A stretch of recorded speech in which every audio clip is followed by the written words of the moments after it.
Okay, let's talk about something you've probably seen 100 times, but maybe never really thought about.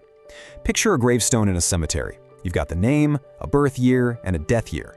And right between those two dates, there's just a tiny little line, a dash. We're going to dive into what that little symbol really means, because that one dash, well, it represents everything.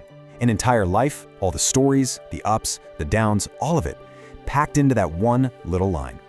So yeah, that dash, it's your life, the whole thing. It's the entire span of time from the moment you take your first breath to the moment you take your last, all squeezed into that one little mark. It's a really powerful and honestly kind of startling way to look at things, isn't it?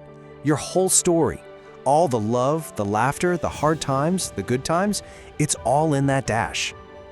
So let's just frame our whole conversation today around this one simple idea. We're going to explore what it actually means to live a life that makes that little dash meaningful.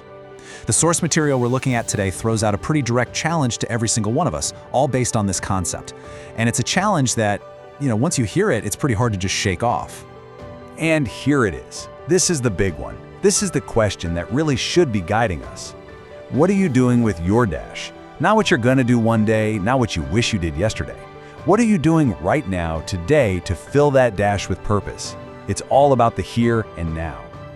But before we can even begin to answer a question that big, we have to get real about the nature of the dash itself. And one of the most jarring things about it is just how unbelievably fast it goes by. The source material we're digging into uses this really vivid metaphor to drive this point home. Just try to imagine that for a second. You're there, you're looking back on your life, and the overwhelming feeling isn't, wow, that was a long road. No. The feeling is shock. It's, where did it all go? It feels like it was just yesterday. And the whole reason to think about this now is so that when you get to that point, your heart isn't full of regrets. This ancient piece of wisdom from the book of James just nails this feeling. Our life is compared to a mist. Think about that. You see it in the morning, it's there, it's real, but as soon as the sun comes up, poof, it's gone. It's a reminder that even the longest, most amazing life, in the grand scheme of things, is just this beautiful, fleeting moment.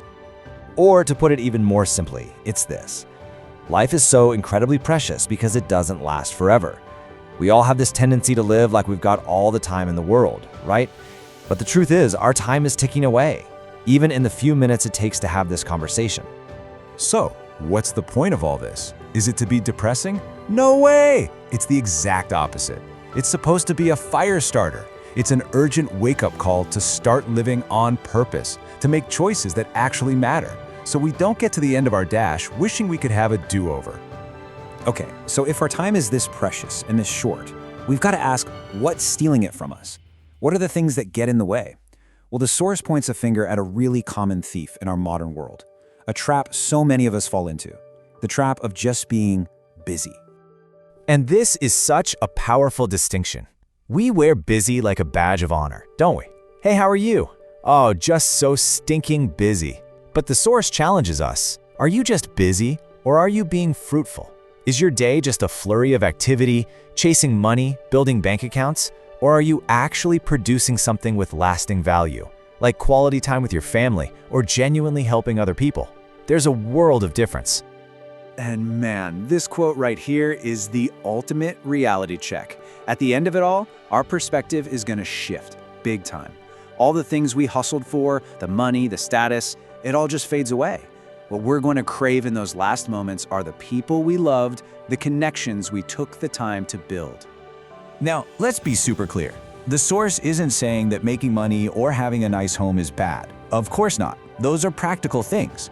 The danger is when those things become the main point of our dash, when we get so focused on building a comfortable life here that we forget there's a bigger, more permanent picture. This really forces us to redefine what our most valuable asset is. It's not our bank account, it's not our house, it's not our stuff. It's something way more precious and something you can never, ever get back. It's our time. Just let this comparison sink in for a second. If you give someone $50, you can always go out and earn another 50. Money is replaceable. But if you give someone an hour of your life, an hour of your complete undivided attention, that hour is gone forever. You will never get it back. And that's what makes your time the most valuable, most powerful gift you can ever give another human being. And that actually makes me really curious to hear from you. Seriously, Take a second and think about this. When did someone give you the gift of their time in a way that just changed everything for you? Maybe it was a parent who just sat with you, a friend who listened, a mentor who believed in you. I would absolutely love it if you would share that story in the comments below.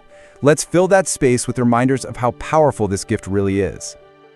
So, if the purpose isn't just to be busy and chase stuff, then what is the point of our dash?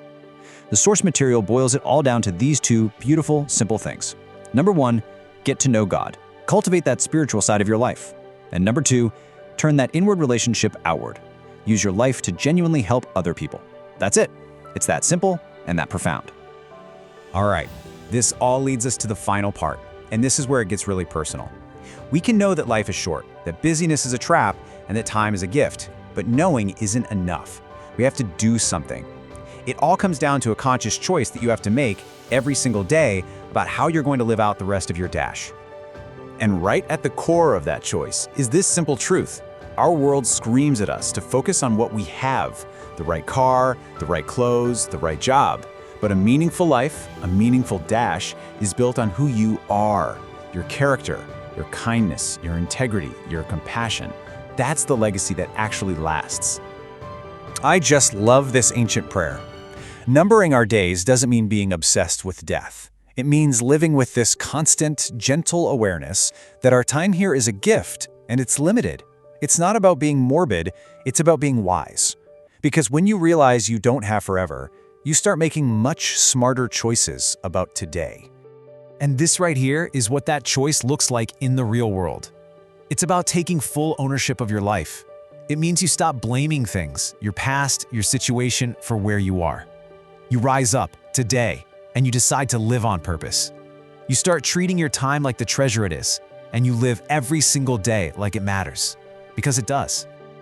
And so here we are, right back where we started. This whole conversation comes down to this one deeply personal question that only you can answer. The dash on your future gravestone is being written right now, in this very moment, with every choice you make. So what story is it going to tell? If you were inspired with this video, please like and subscribe to our YouTube channel, Be Thankful. Feel free to share this video as well. Thank you and God bless.